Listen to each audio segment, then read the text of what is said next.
لوتکەی گروپی 20 کە لە ڕۆژانی شەمە و یەکشەمەدا لە نیودەلهی پایتەختی هیندستان بەڕێوە دەچێت. پێشبینی دەکرێت کاریگەریەکی ڕاستەوخۆ لەسەر کۆتایی هێنان بە سیستمی یەکجەمسەری جیهان هەبێت. ئەم گروپە 19 وڵات و یەکێتی ئەوروپا لە خۆ دەکرێت. لە کۆبوونەوەی ئەم جارەشدا یەکێتی ئەفریقا وەرگیراوە. ئەم گروپە بەر لە هاتنی ئەفریقا خاوەنی لە 85 بەرهەمهێنانی جیهان بوو، لە 75 بازرگانی جیهانیشیان لە دەست بوو، بەڵام شەقبوونێکی گەورە لە چاوەڕوانی ئەم کوتلە گەورەدایە. بەشدارینەکردنی شی جینپینگ سەرۆکی چین و ڤلادیمیر پوتین هاوتار ڕووسیەکەی کە هاوپەیمانێتیان دژی ڕۆژئاوا پێک هێناوە یەکەم نیشانەی کەرتبوون و هەنگاونان بۆ دووجەمسەریبوونی جیهانە. بە بڕوای چاودێران لوتکەکە لە کاتێکدا دێت کە سیستمی یەکجەمسەری کە لە دوای جەنگی جیهانی دووەمەوە بە سەرۆکایەتی ئەمریکا پێک هات چیتر وەک پێشوو باڵادەستی نەماوە. بەو پێی چەندین وڵاتی نیولیبراڵی جیهانی وەک بەرازیل، هیندستان، مەکسیک و وڵاتانی دیکەش دژی ئەو سیستمەن و هەوڵی دەربازبوون دەدەن.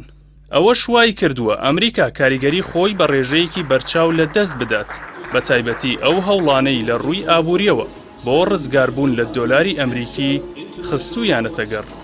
جگە لە ململانێ ئابووریەکان کە ڕیشەیەکی مێژوویی هەیە، چاودێران پێیان وایە بەردەوامی جەنگی ئۆکرانیا گفتوگۆی سەرەکی کۆبوونەوەکانی G20 دەبێت. بەو پێی دەرەنجامی خوڵقاندنی ململانەی ڕاستەوخۆ لە نێوان ڕۆژئاوا بە سەرۆکایەتی ئەمریکا و بلۆکی رووسیا و چین لە ڕۆژهەڵات قەیرانێکی زۆری بۆ ئابووری جیهان هێناوەتە پێش. هاوکات یەکێک لە هەڕەشە گەورەکان لەسەر سیستمی جیهانی دروستبوونی کۆمەڵەی برێکسە کە بریتین لە بەرازیل، رووسیا، هیندستان، چین و باشووری ئەفریقیا کە 6 وڵاتی دیکەی سعودیا، ئێران، ئیمارات، میسر، ئەسیوپیا و ئەرجەنتین پەیوەندیان بە کۆمەڵەکەوە کردووە و بڕیارە لە سەرەتای ساڵی 2020 بچنە کۆمەڵەکەوە. کۆمەڵەی بریکس ئابووری ئەمریکای بە شێوەی ڕاستەوخۆ بە ئامانج گرتووە، بە تایبەت کە هەوڵ دەدات مامەڵەکردن لە دۆلاری ئەمریکیەوە تا ساڵی 2030 بۆ دراوێکی هاوبەش بگۆڕێت. لە ئێستاشدا مامەڵەکردنیان بە دۆلار کەم کردووەتەوە و پشت بە دراوی ناوخۆییان دەبەستن. شارەزایان پێیان وایە وڵاتانی گروپی بریکس گرەو لەسەر جەنگی ئۆکرانیا دەکەن.